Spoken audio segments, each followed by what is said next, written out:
Biasa kapayun heula aing masih kana kosong. Bapak-bapak di paling kanan panggung nu di luhur biasa di handap wae. Mangga Pak RW eta diamankeun supados tiasa kapayun. Karena ke panitia ini masih di jalan. Ibu-ibu di paling kiri panggung, bapak-bapak di paling kanan panggung pakinten. Hatur nuhun. صلوا على النبي محمد.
Assalamualaikum warahmatullahi wabarakatuh.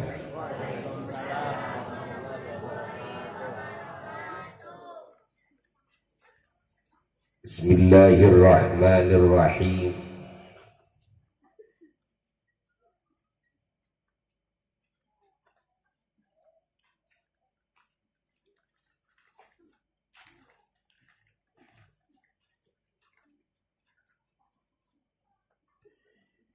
Alhamdulillahi rabbil alamin.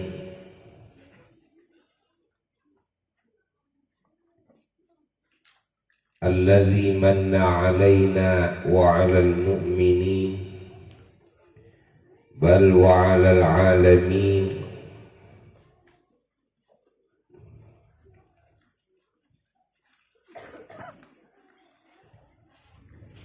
Binabiyyihi wa habibihi wa rasulih sayyidil awwalina wal akhirin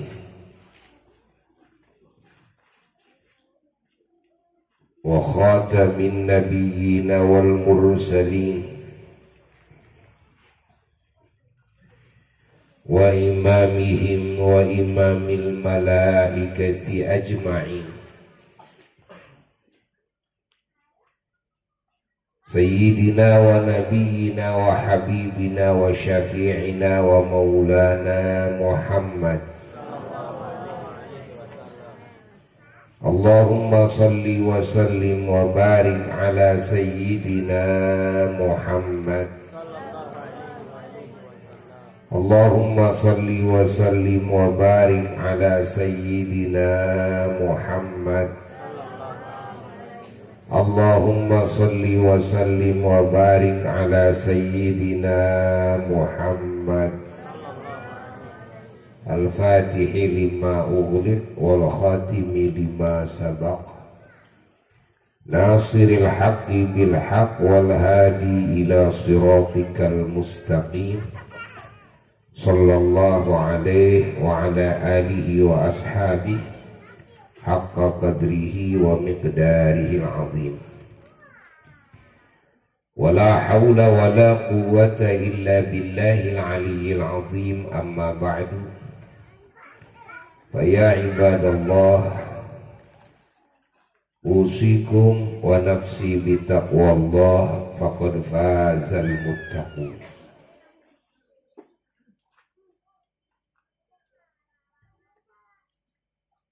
Para jamaah dan segenap mustami'in mustami'at al-kiram dimanapun berada,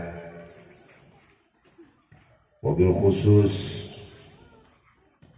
para ahli ilmu, para tokoh masyarakat, juga aparatur pemerintahan daerah, wabil khusus Bapak Lurah.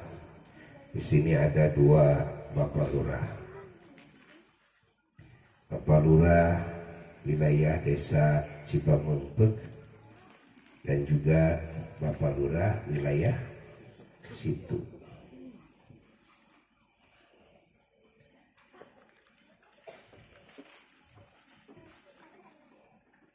Kita semua saat ini dipertemukan kembali dalam majelis ilmunya, yakni ilmu Allah, oleh Allah, dalam majelis berzikir kepadanya,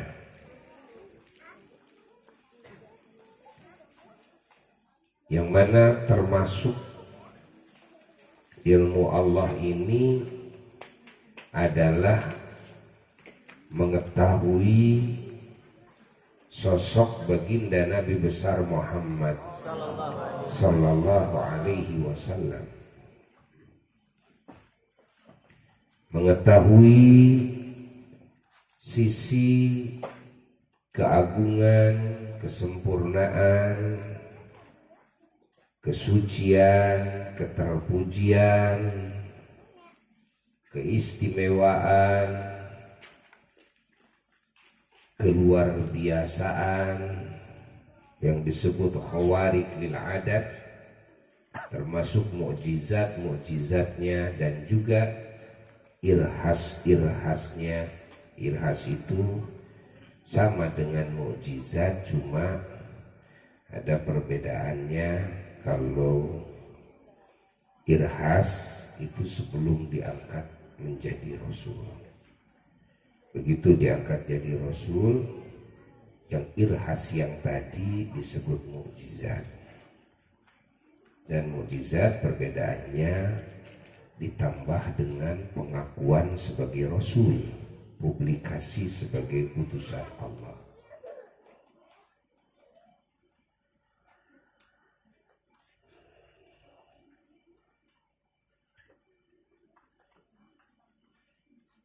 yakni yang berkaitan dengan junjunan alam Kangjeng Nabi Muhammad sallallahu alaihi wasallam, termasuk juga keindahannya, kegantengannya, termasuk juga ketinggian martabatnya, termasuk juga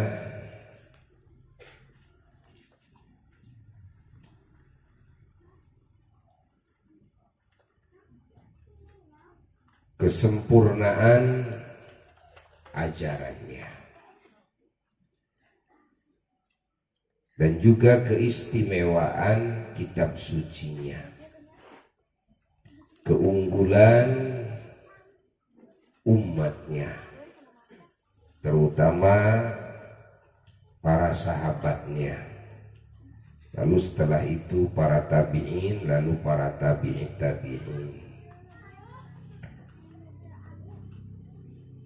dan juga keistimewaan keluarganya dan nasabnya.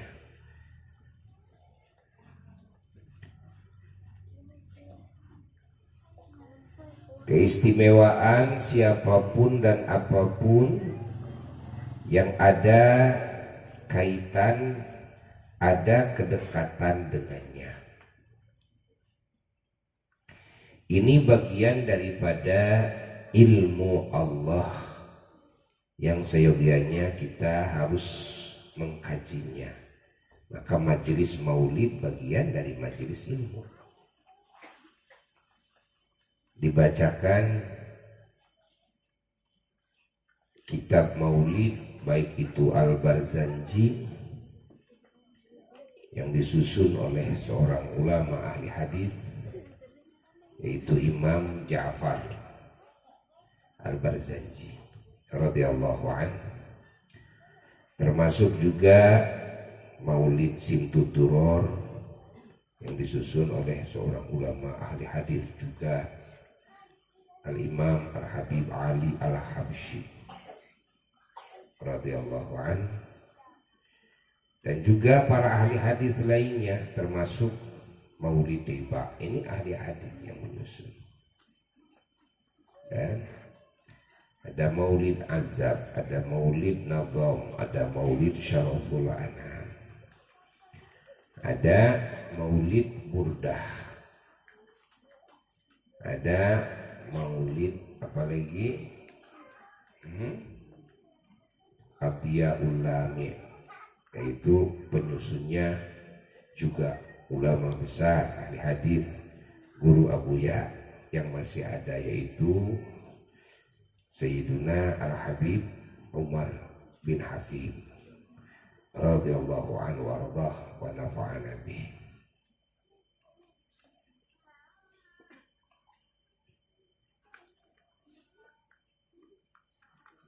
Kalau kita telaah di dalamnya adalah pengetahuan, yaitu ilmu tentang baginda Rasulullah sallallahu alaihi wasallam. Kalau umat Islam semuanya menyadari bahwa majelis maulid adalah majelis pengetahuan, yakni majelis ilmu, ilmu yang berkaitan dengan baginda Nabi besar Muhammad sallallahu alaihi wasallam, maka pasti tidak akan ada seorang pun yang menganggap majelis maulid itu adalah bid'ah dhalalah. Ya. Maka hadis-hadis tentang hadir di majelis ilmu bisa digunakan sebagai dalil. Kan? Baik perintahan mencari ilmu, kan? Maupun juga faidah-faidah keutamaan, ganjaran-ganjaran bagi orang yang mencari ilmu. Bagian daripada ilmu adalah mengetahui Kanjeng Nabi Muhammad SAW. Maka di dalam Al-Quran, kalau kita menghayatinya dengan benar, maka kita akan menemukan banyak cerita keagungan tentang Kanjeng Nabi Muhammad sallallahu alaihi wasallam. Dan ini Allah langsung, ya, Allah langsung yang menceritakannya. Banyak sekali dalam Al-Quran. Jadi kalau kita sadar bahwa majelis maulid itu ternyata majelis yang mengungkap keagungan Nabi sallallahu alaihi wasallam, termasuk yang diungkap itu yang disebutkan oleh Allah dalam Quran.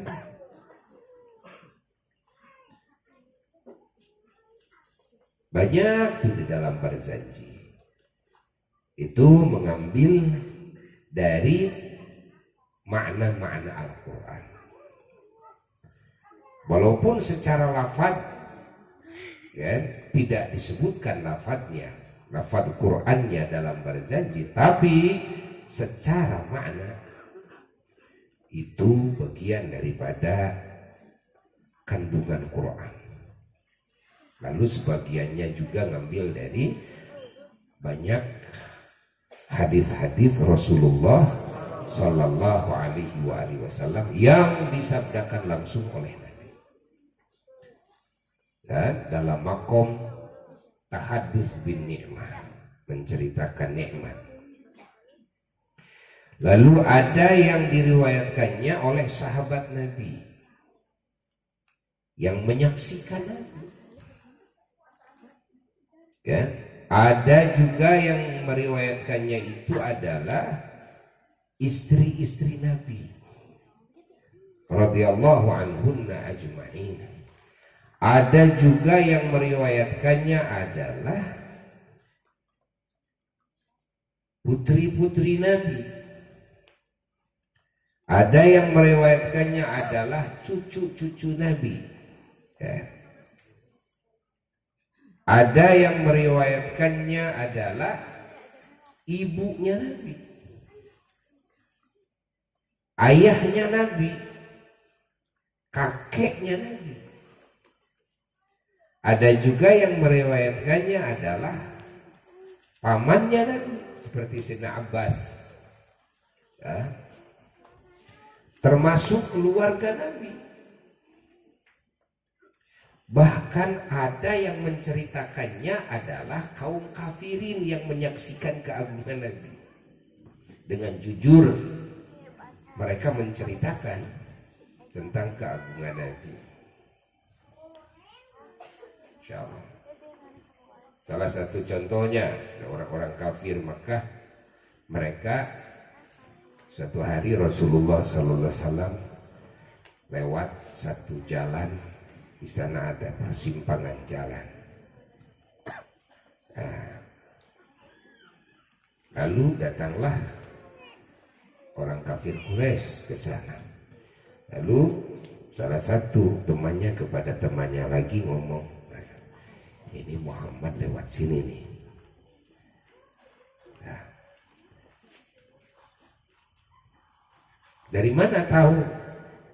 Karena tercium aroma wangi Muhammad itu kan lain daripada yang lain. Tercium aromanya. Padahal jalan itu ada beberapa jalan itu kan. Tapi kafir Quraisy saja tahu. Ya. Di antaranya lagi ketika Utaibah anaknya Abu Lahab menghina Rasulullah SAW. Lalu Rasulullah SAW mengatakan kepada Utaibah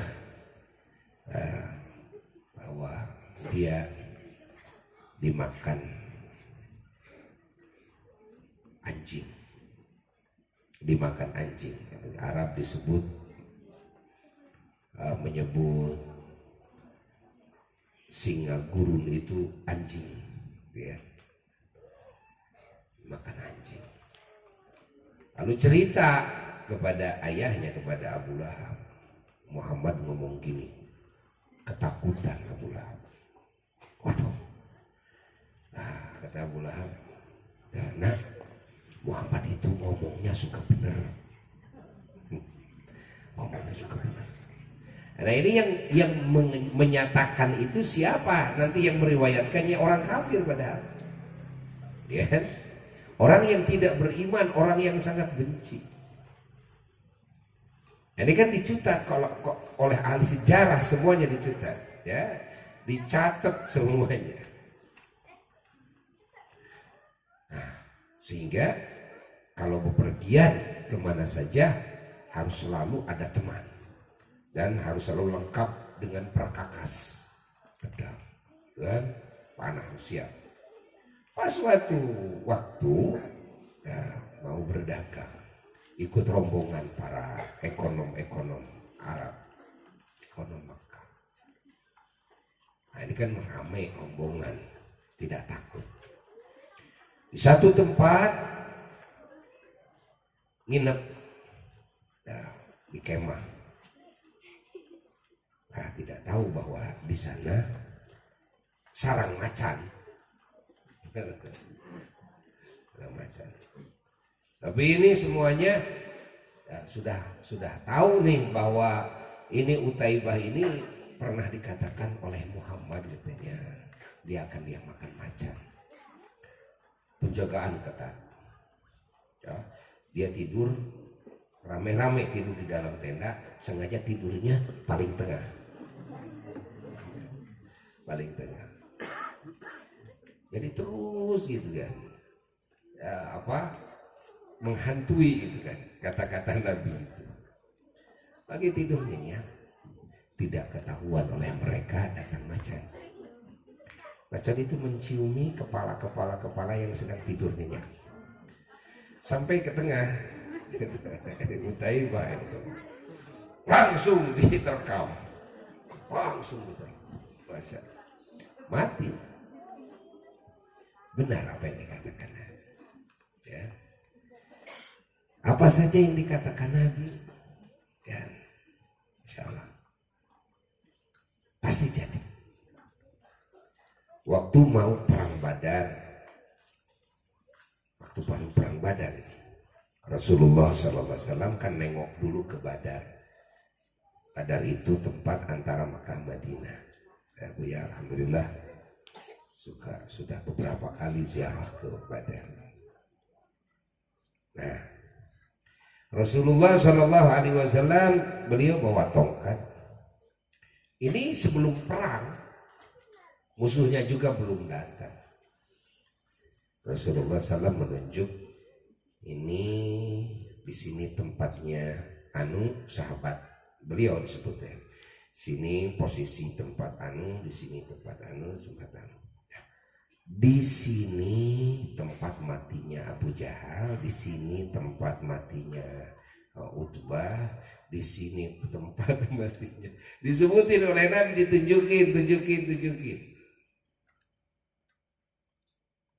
Pas waktunya perang Badar, itu semua orang yang ditunjukin mati semua, dan pas sesuai matinya itu, tempatnya itu, posisinya dan persis seperti yang Nabi tunjukin.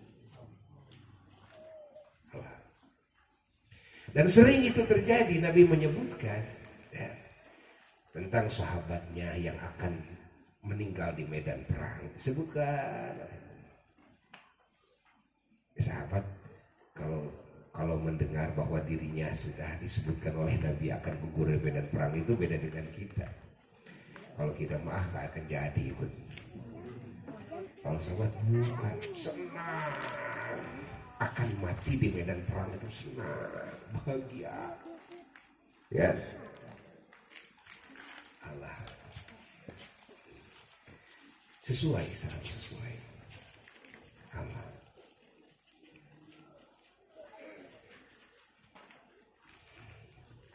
Dan ada lagi yang menceritakan tentang keagungan baginda Rasulullah SAW itu. Di antaranya adalah apa yang termaktub dalam Alkitab selain Quran.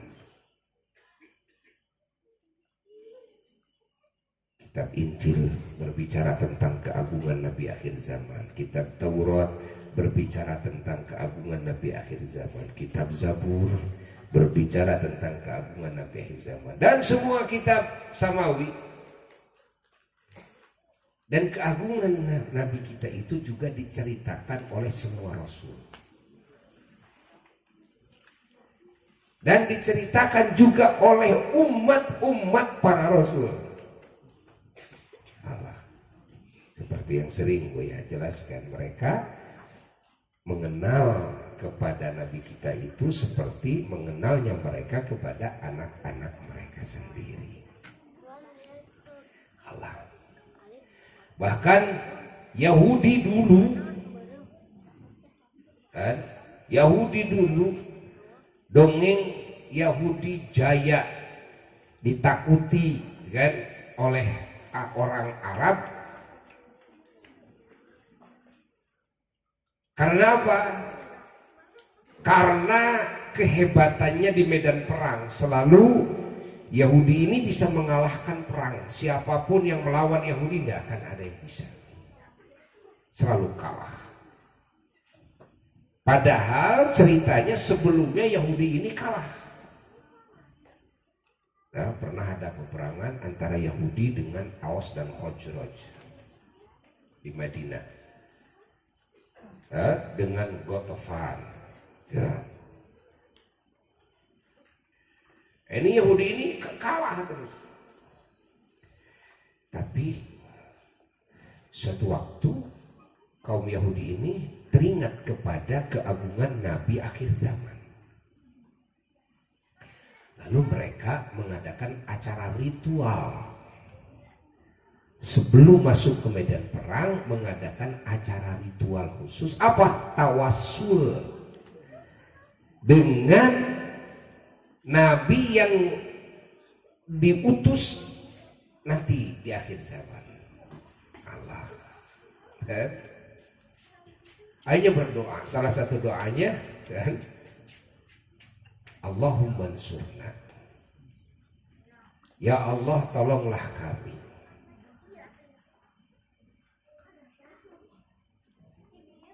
Bihaqqi nabiyika al-mab'uthi fi akhir zaman. Dengan keagungannya, hak keagungannya, nabimu yang diutus di akhir zaman. Semoga engkau memberikan pertolongan agar kami bisa mengalahkan musuh-musuh kami. Beres acara ritual, dari semenjak itu Yahudi selalu jaya. Sehingga tidak ada pasukan-pasukan tentara-tentara Arab di saat itu yang mampu mengalahkan Yahudi. Kenapa? Karena tiap mau perang, tiap tawassul. Allah. Ini disebutkan dalam Quran tentang tawassulnya kaum Yahudi itu. Ini Allah yang menceritakannya. Masya Allah. Cuma sayangnya kita kalah dengan Yahudi, maka kita kalah terus. Ya, kalah terus dengan Yahudi. Dulu ahli tawassul. Tawassulnya dengan siapa? Bukan dengan Nabi Musa. Padahal nabinya Yahudi dulu Nabi Musa alaihissalatu wassalam. Tawassulnya malah dengan keagungan Nabi yang diutus di akhir zaman. Allah. Dalam Quran Allah menyebutkan, A'udzu billahi minasyaitonir rajim. Bismillahirrahmanirrahim. Walamma ja'ahu kitabun min indillah musaddiqun lima ma'ahu wa kanu min qablu yastaftihuna 'alal ladzina kafaru. Ya.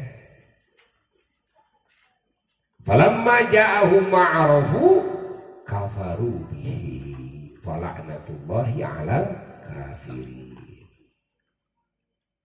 Sadaqallahul aliyyul azim. Allah jelaskan ketika datang kitab Quran kepada mereka, kan, kaum Yahudi, kan,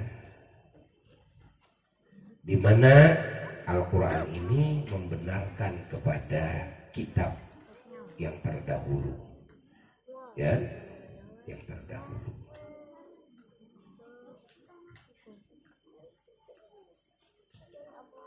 Dan mereka terbukti kaum Yahudi sebelum datangnya Nabi akhir zaman.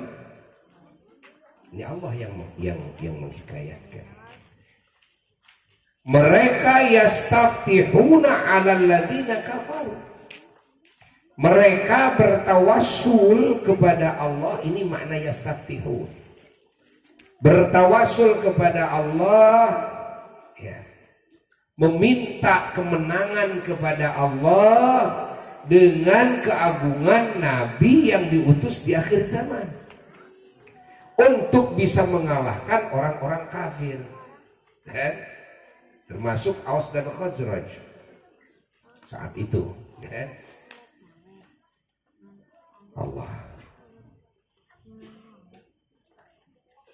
menang.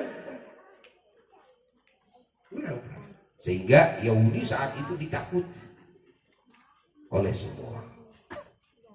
Karena ya subhanallah, kegagahannya, kan? Di waktu perang itu kehebatan siapapun pasukan musuh selalu porak-poranda dengan pasukan Yahudi itu. Dari kapan Yahudi bisa jaya? Dari tawassul. Sejak tawassul dengan keagungan baginda Rasulullah SAW. Masya Allah. Namun yang disayangkan apa? Allah berfirman, falamma ja'ahum ma'rufu, ketika datang kepada mereka Yahudi, kan, Rasul yang sudah mereka ketahui sebelumnya, malah mereka kaum Yahudi sering bertawassul dengan keagungannya, kafaru bihi, malah mereka kufur, mengingkari kepada kerasulan Kangjeng Nabi Muhammad sallallahu alaihi wasallam. Fala'natullahi 'alal kafirin. Maka laknat Allah, kata Allah, laknat Allah 'alal kafirin, tetap atas mereka orang-orang yang mengingkari, yang kafir, mengingkari kerasulan Kangjeng Nabi Muhammad sallallahu alaihi wasallam. Maka ketika dulu ya kaum Yahudi Madinah, kan, mereka memerangi Nabi. Setelah itu kaum Khazraj dan kaum Aws iman kepada Nabi. Semua menjadi sahabat Nabi. Di antara kata-kata kaum Aws ya, dan kaum Khazraj ketika di medan perang, ini kaum Aws dan kaum Khazraj ini ya, mereka cek urang mah ngesek-ngesek ya, apa ngesek-ngesek, apa bahasa Indonesianya? Hah? Bukan nah, apa coba ngesek-ngesek ya. Hah?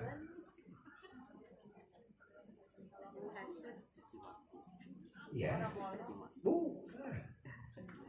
Apa ngesek-ngesek?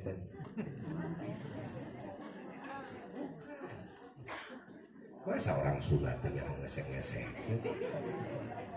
Diesek-esekin tak?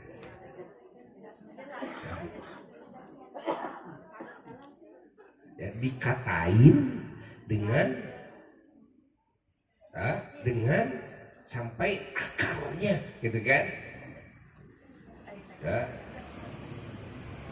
dikatain dengan sejelas-jelasnya, kan? Dengan nada keras, itu ngesek-ngesek. Apa kata kaum Khazraj, kaum Aws? Kaum Yahudi,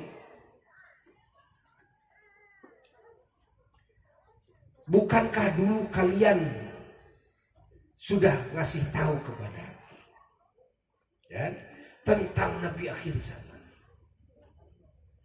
Ya. Dan kami sekarang sudah beriman kepadanya. Kenapa kalian tidak mau beriman?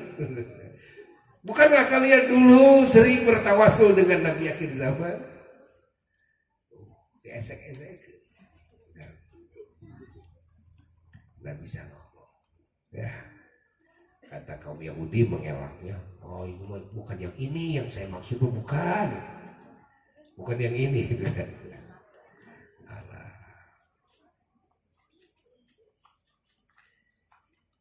Jadi keagungan Nabi kita itu diceritakan, riwayatnya banyak yang menceritakannya. Yang dituangkan di dalam kitab-kitab Maulid itu kan tidak semua.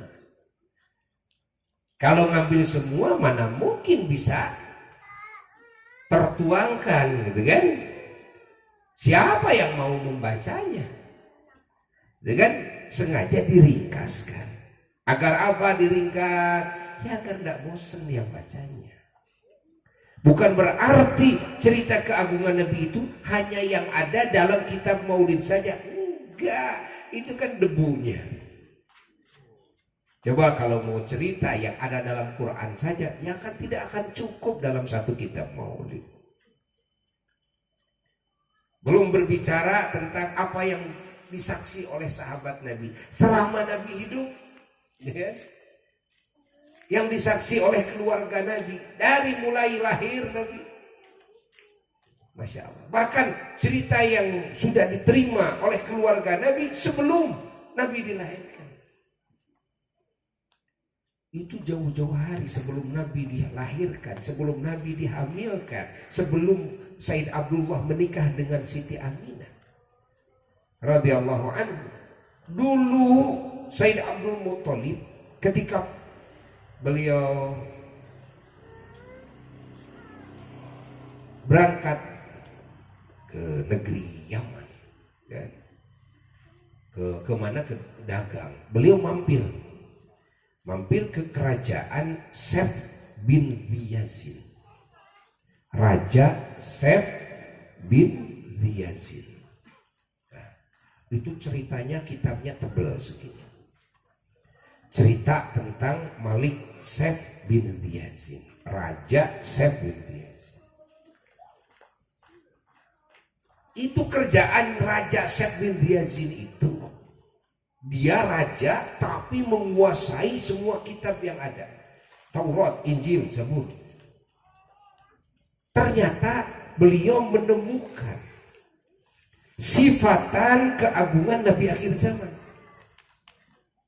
yang akan lahir di kemudian hari, sehingga tahu nama ayahnya Abdullah, ibunya Aminah, lahirnya di Mekah, yatim ketika dikandung, tahu kakeknya Abdul Muttalib, lalu nanti hijrahnya ke Madinah. Subhanallah. Nah, setiap ada orang Mekah selalu dijamu oleh Malik Saif.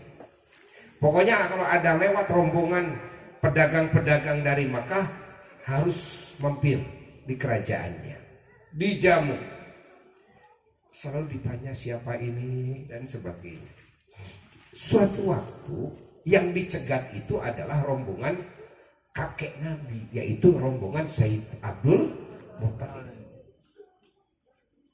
Cegat. Ada apa? Tuan Raja mengundang untuk bisa hadir di tempatnya dan harus nginep. Oh, kamu diinapkan. Harinya di dalam kamar, nah, sedang sendirian Said Abdul Muttalib, diketuk oleh raja. Buka. Kamu siapa nama? Saya Abdul Muttalib. Dari mana? Dari Makkah. Akhirnya Raja Saif ini cerita bahwa menurut ilmu yang saya ketahui, ya, sekarang sudah dekat waktunya lahir Nabi akhir zaman. Dan ini rahasia. Kalau menurut pengetahuan saya, engkau adalah kakeknya. Dia ceritakan sehingga Raja Saif nitip kepada Said Abdul Muttalib, kelak harus betul-betul dijaga karena akan ada yang memusuhi yang diceritakan. Makanya oleh kakeknya, oleh ayahnya, oleh ibunya, keagungan Nabi ini diumpetin, ya, tidak diceritakan. Oh, Siti Aminah sudah tahu yang dihamilkan itu adalah sebagai Nabi akhir zaman. Kakeknya sudah tahu bahwa ini cucunya ini adalah Nabi akhir zaman. Allah.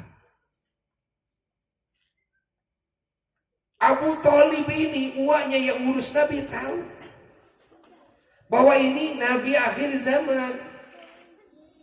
Sehingga salah satu alasan uak Nabi Abu Thalib tidak mau mempublikasikan keislamannya ya, sehingga diduga oleh sebahagian umat Islam, sebagian dicatat ya, diduga bahwa Abu Thalib matinya dalam keadaan kafir. Ingat, menurut sebagian. Tapi menurut sebagian lagi, ulama-ulama Ahlus Sunnah wal Jamaah menyatakan bahwa Abu Thalib itu matinya dalam keadaan beriman. Nah, salah satu alasannya apa Abu Thalib tidak mempublikasikan keislamannya? Karena Abu Thalib sudah tahu tentang ini Nabi akhir zaman. Dimana kalau beliau mengutarakannya maka akan dibabat langsung oleh beliau, oleh kafir-kafir Quraisy, oleh keluarga sendiri. Istilah kita disakompet daunkan. Lalu siapa nanti yang membela?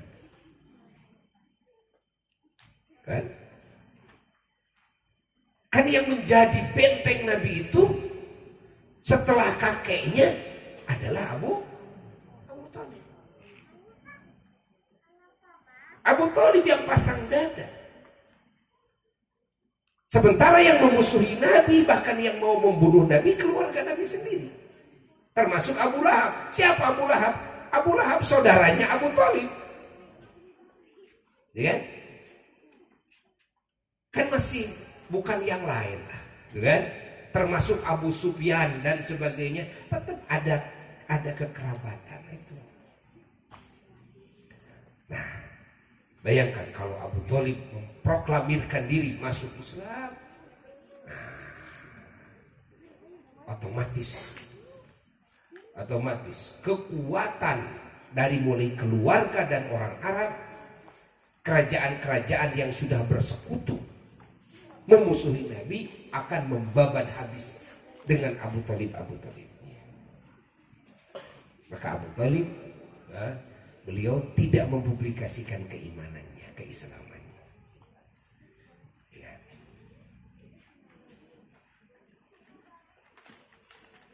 Padahal Abu Thalib ini tahu persis. Ya, tahu persis. Allah. Dan ulama ahli sunnah wal jamaah termasuk siapa? Termasuk Al-Imam Al-Arif Billah Al-Allamah Al-Syekh Ahmad Zaini Dahlan, Mufti Makkah di zamannya, yang menyusun syarah Jurumiyah, kan? Beliau membuat satu kitab namanya Asnal Matalib fi Salamati Abi Thalib. Ya. Asnal Matalib fi Salamati Abi Thalib. Apa artinya? Ya. Artinya adalah tujuan yang paling agung dan dalam menceritakan keselamatannya Abu Thalib. Ceritakan oleh beliau. Dan beliau juga punya kitabnya Asnal Matalib fi Salamati Abi Thalib. Maka banyak para ulama Islam yang menyatakan bahwa Abu Thalib itu tidak mati dalam keadaan kafir. Dan kalau kita mau menjadi umat Nabi yang lebih beradab kepada Nabi, tidak menyinggung Nabi, ikut kepada yang menyatakan bahwa Abu Thalib ini tidak mati dalam keadaan kafir. Kan? Iya. Bagaimana yang menyatakan Abu Thalib kafir? Silakan. Kan? Tapi sesungguhnya kalau dalam menghakimi Abu Thalib kafir atau tidak, kita semua ini tidak ada yang tahu kepada hakikatnya. Kalau tidak ada yang tahu kepada hakikatnya, kenapa tidak ngambil jalan yang lebih selamat bagi kita? Jalan yang lebih selamat, ingat ini yang menjaga Nabi. habis-habisan pasang dada, siap mati membela Nabi. Ya. Insya Allah. Jangan sampai kita menyinggung Nabi. Sehingga ketika Abu Thalib ini wafat dan Sayyidatuna Khadijah wafat, dua orang ini dua-duanya pembela Nabi. Nabi merasa sedih. Disebutlah tahun apa? Tahun huzun, tahun kesedihan, amul huzun. Kenapa disebut tahun sedih? Karena Nabi ditinggal dua benteng yang kokoh, dua pembela yang hebat yang membela Nabi. Satu Abu Thalib, dua Sayyidatuna Khadijah radhiyallahu anha. Sehingga datang hiburan dari Allah. Apa hiburan dari Allah? Nabi diisrokan, dimi'rajkan. Diisrokan, dimi'rajkannya itu setelah pas wafat ya di tahun huzun itu ya. Ya, pas wafat Sayyidatuna Khadijah dan Sayyidina Abu Thalib. Allah ingat ya. Jadi ketika ada masalah yang ini belum jelas, tidak ada kepastian kejelasannya bahwa beliau kafir atau beliau meninggal mukmin, sebetulnya ini apa ya, ini bukan urusan kita lah. Itu artinya kenapa kita yang harus menentukan ini kafir ini mukmin, ya kan? Ini bukan urusan kita ngurusin kita, ya kan? Urusin kita. Kalau mau lebih baik ya sudah diam aja, jangan ikut-ikutan menghakimi, ya kan? Masalahnya apa? Masalahnya tidak penting bagi kita menghakimi Abu Thalib itu kafir atau mukmin. Ya.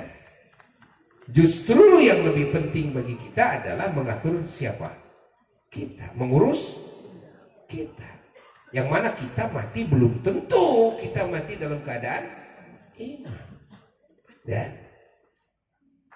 kita harus memikirkan dan memperjuangkan bagaimana kita mati dalam keadaan iman. Atau kalau mau ikut menghakimi Abu Thalib, ikut kepada manhajnya sebahagian ulama ahli sunnah wal jamaah yang mengatakan Abu Thalib wafatnya dalam keadaan beriman, agar selamat kita. Toh pada hakikatnya kita bisa lihat nanti di akhirat. Iya. Allah. Chester. Jelas itu.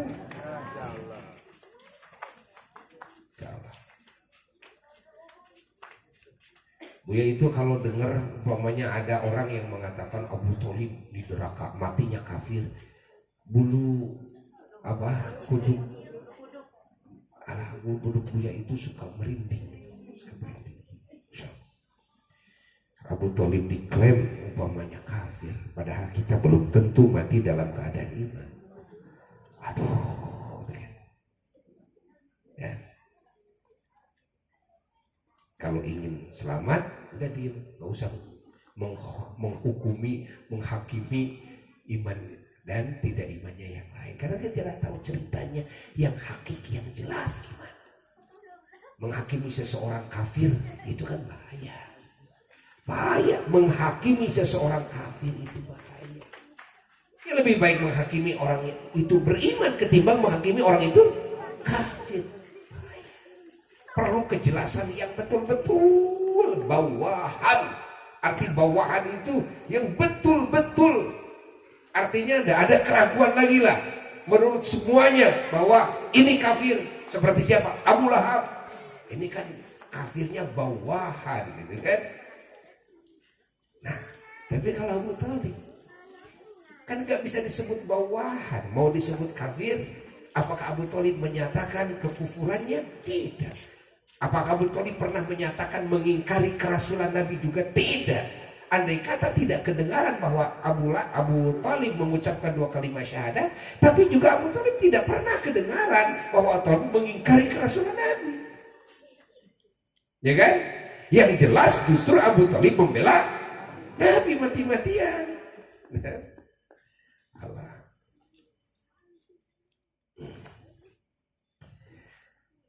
Allah. Jadi sekali lagi majelis maulid seperti ini bagian daripada majelis ini. Ya, pengajian yang disebut maulidan adalah pengajian. Majelis ilmu. Kalau ada yang mengatakan, ya kan di dalam maulid itu kan ada hadis-hadisnya yang dhaif umpamanya. Bukankah di dalam hikayat dan kisah hadis dhaif juga bagian daripada rujukan? Kan? Siapa yang menentang, ulama mana yang mengatakan atau yang melarang menggunakan hadis dhaif dalam hikayat? Ini kan berbicara hikayat, bukan untuk menentukan hukum halal dan haram. Kan? Kalau ada yang mengatakan bahwa di dalam kitab maulid ini hadis maudhu, nah, berarti ini sudah fitnah. Ini sudah fitnah. Kalimat yang mana yang diucapkan oleh Imam Ja'far Al-Barzanji bahwa itu adalah maudhu? Dan ini namanya fitnah besar. Ingat. Ada hal yang disebutkan oleh para ahli hadis dalam kitab-kitab maulidnya itu justru dasarnya Quran. Dasarnya dalam kitab-kitab Samawi, Al-Injil, Az-Zabur, dan sebagainya. Dasarnya lagi, kan? Apa?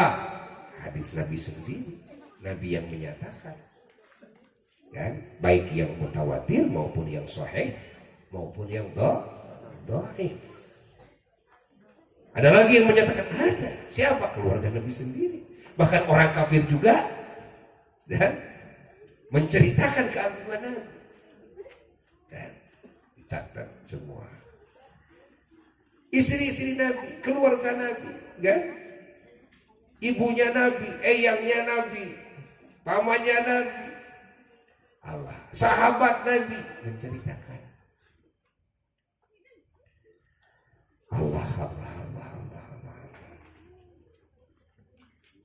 Dan ketahuilah bahwasanya ketika kita mengkaji satu ilmu yang di dalamnya adalah menceritakan keagungan Sayyiduna wa Maulana Muhammad, yakni memuji beliau, maka ingat, ini adalah hal yang bisa membahagiakan Nabi. Ya. Hal yang bisa membahagiakan Nabi. Kalau Nabi sudah bahagia dengan amalan kita seperti ini, sudah kita berada di titik aman. Kita berada di titik aman kalau Nabi sudah bahagia. Dan kita melakukan hal ini bukan cuma kita memang merasa bahagia dan mensyukuri kelahiran Nabi saja. Mensyukuri kita dijadikan umat Nabi oleh Allah. Tapi juga kita berharap bisa membahagiakan Nabi.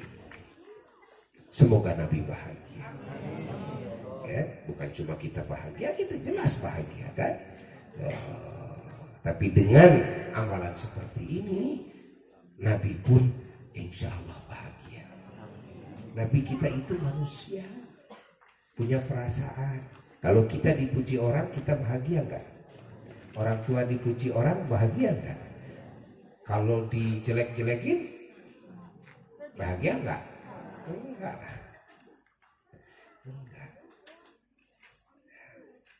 Apa dikira Nabi kalau kita puji tidak bahagia? Bahagia.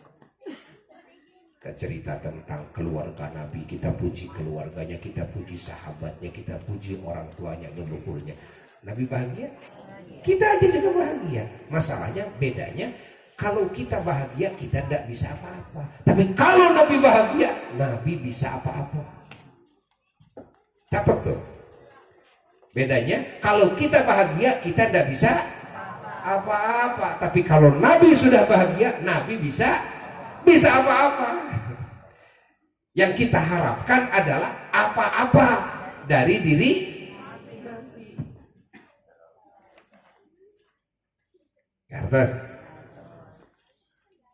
yang kita harapkan naon? Apa-apanya dong. Dan apa-apanya. Nabi punya mukjizat, Nabi bisa membela siapapun, Nabi doanya dikabul, Nabi. Nah ini apa-apa ini yang kita harapkan kalau Nabi sudah bahagia. Makanya Buya bisa mengatakan kalau Nabi sudah bahagia karena apa yang kita lakukan seperti ini, sudah kita berada di titik aman. Allahumma sholli wa sallim wa barik alaihi wa ala alihi wasallam.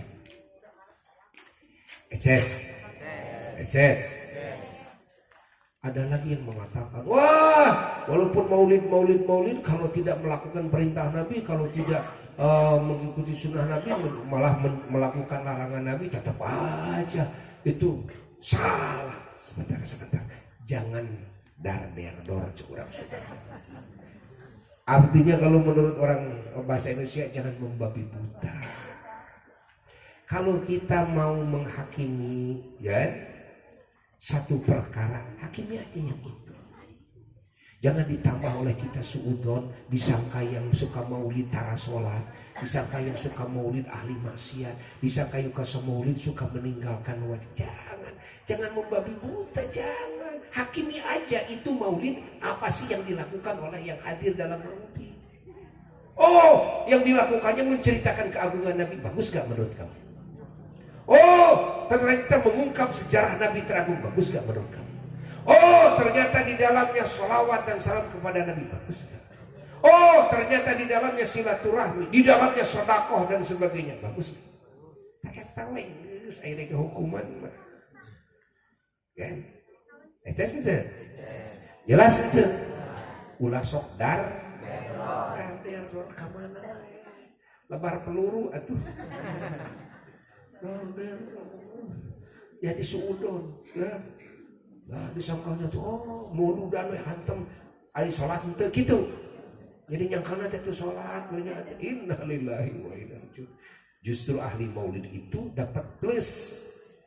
Kan? Ya salat, ya maulid, ya puasa, ya maulid, baca Quran, maulid zikir, maulid dan sebagainya. Ya, sementara kamu sendiri salat tapi teu maulid. Ya, gitu kan? Kamu nggak jelas karena kamu yang menyatakan yang membidahkan maulid. Jadi saya boleh menghakimi kamu tara maulid karena pengakuan kamu sendiri. Ya kan? Kalau saya sholat ya, ngaji hukum ya, maulid ya tuh kan. Jelas tuh. Saya tidak pernah menyatakan kalau saya maulid, saya meninggalkan yang diwajibkan, saya melakukan yang diharam. Enggak, saya tidak pernah menyatakan begitu. Umat Islam yang suka maulid enggak pernah menyatakan begitu. Tapi kamu sendiri sudah menyatakan bahwa maulid itu bid'ah dhalalah. Berarti saya harus menghakimi kamu itu anti maulid. Kamu sholat ya, tapi kamu anti maulid juga harus diakui ya. Kalau kami enggak, kami sholat ya. Kami maulid juga? Iya. Ngaji hukum? Iya. Menjalankan perintah? Ya. Menjauhi larangan? Ya. Mengikuti sunnah Nabi? Ya. Sekali lagi, maulid? Ya. Tapi ketika Anda menuding yang suka maulid seolah tidak sholat, seolah melakukan maksiat, berarti Anda sudah keluar dari jalur ini. Ini sudah suudon, bahaya besar. Bahaya besar. Nah, gitu. Berbahagialah kita ya ketika kita oleh Allah dikasih petunjuk, dikasih kemampuan bisa mengagungkan baginda Rasulullah Sallallahu Alaihi Wasallam. Mudah-mudahan kalimat ini manfaat ya, dan jadi keberkahan acara ini bagi kita semua. Allahumma salli ala habibika sayyidina Muhammad wa ala alihi wa barik wa sallim wa barik wa sahabat wa qaraba wa tabi'in wa tabi'in wa ihsan ila din amin ya rabbal alamin. Allahumma inna qad hadarna qira'atan li nabiyil karim fa'fid alaina bi barakatihi di basal izzi wa takrim wa asqina bi jiwarihi fi darin na'im wa na'imna fil jannah bin na'imil muqim.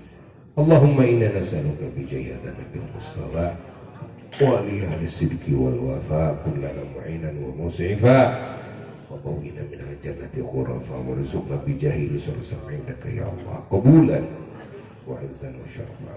الله إنا نسألك أننا نتوسل إليك بنبيك المختار وآل الأطهار وأصحاب الأخيار كفر عنا الذنوب والأوزار يا الله يا الله يا الله واخلصنا من جميع المخاوف والأخطار واجمع بيننا وبينه في دار القرار وتقبل منا ما قدمنا من يسير عملنا في العباد والإسرار وارحمنا برحمتك واغفر لنا إنك أنت الغفور الغفار يا غفار. سبحان ربك رب العزة عما يصفون وسلام على المرسلين والحمد لله رب العالمين. وإلى حضرة النبي المصطفى رسول الله صلى الله عليه وسلم وأشهد لله له الفاتحة.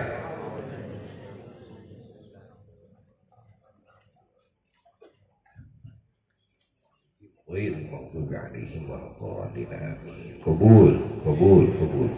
Sekarang lanjut ke talun langsung besar. Karena Buya tidak lama langsung naik lagi ya. Wassalamualaikum warahmatullahi wabarakatuh. ظهر الدين المؤيد بظهور النبي أحمد. ظهر الدين المؤيد بظهور النبي أحمد. يا حلال ذلك البدر من الله.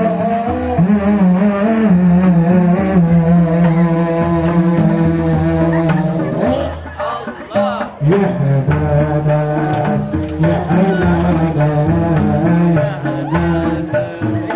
يا حبابا